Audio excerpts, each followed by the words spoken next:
siyempre mag-a-adjust pa 'yan kasi kakatanggal lang po ng panga niya ng ilang araw pa lang. Pero alam ko naman kapag medyo tumagal na, magiging okey din po siya.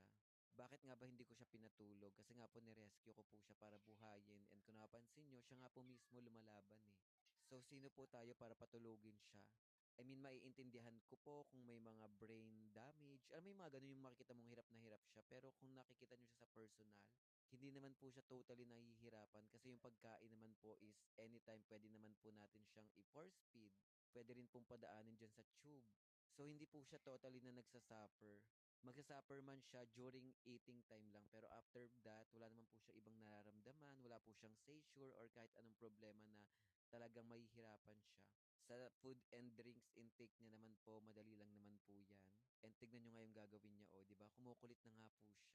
Nakakaawa naman kasi patulugin yung mga asong sila mismo lumalaban sa ganyang sitwasyon na nga, and sila po yung nakakaranas pero kung napapansin niyo, wala po sa kanya yung pagsuko kaya ayoko rin po siyang isuko.